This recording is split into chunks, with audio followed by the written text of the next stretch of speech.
Weight training ചെയ്യുന്നവർക്ക് ഏറ്റവും common ആയി കണ്ടുവരുന്ന ഒരു ഇഞ്ചുറിയാണ് റിസ്റ്റ് ജോയിൻറ്റിലെ പെയിൻ. അത് വരാതിരിക്കാൻ ഉപയോഗിക്കുന്ന സേഫ്റ്റി പ്രിക്കോഷനാണ് റിസ്റ്റ് റാപ്സ് അഥവാ റിസ്റ്റ് സപ്പോർട്ട്സ്. പക്ഷേ ജിമ്മിൽ വരുന്ന 90% ആൾക്കാർക്കും ഇപ്പോഴും കൃത്യമായി എങ്ങനെ ഒരു റിസ്റ്റ് റാപ്പ് യൂസ് ചെയ്യേണ്ടതെന്ന് അറിയില്ല. ഏറ്റവും കൂടുതൽ ആൾക്കാർ ചെയ്തു വരുന്നത് ലൂപ്പി തമ്പിലിടും, എന്നിട്ട് ഫോറാമിൻ്റെ ബോണിലാണ് റിസ്റ്റ് റാപ്പ് ചുറ്റുന്നത്.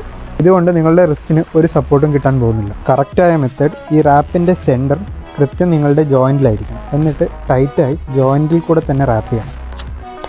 ഇതാണ് റിസ്റ്റിന് കൃത്യമായ സപ്പോർട്ട് കൊടുക്കുന്നത്. എൻ്റെ വലത് കൈയിലെ റാപ്പ് ഒരു തരത്തിലുള്ള സപ്പോർട്ടും തരുന്നില്ല റിസ്റ്റിന്, പക്ഷേ ഇടത് കൈയിലെ റാപ്പ് കൃത്യമായി മൂവ്മെൻറ്റ് റെസ്ട്രിക്റ്റ് ചെയ്യുന്നത് കാണാം. ഇത് തമ്മിൽ ചെറിയ ഡിഫറൻസേ ഉള്ളൂ, പക്ഷേ ആ ചെറിയ ഡിഫറൻസ് നിങ്ങളുടെ ട്രെയിനിങ്ങിൽ ഉണ്ടാക്കുന്ന ഇമ്പാക്റ്റ് അത് വളരെ വലുതാണ്. അതുപോലെ തന്നെ എല്ലാ വർക്കൗട്ടിലും റിസ്റ്റ് റാപ്പ് യൂസ് ചെയ്യണമെന്നില്ല. ഏതൊക്കെ വർക്കൗട്ടിലാണ് റിസ്റ്റ് റാപ്പിൻ്റെ ആവശ്യമുള്ളത് എന്നതിനെക്കുറിച്ച് അടുത്തൊരു വീഡിയോ ചെയ്യാം. Until then be healthy, workout safe, JP Lifts.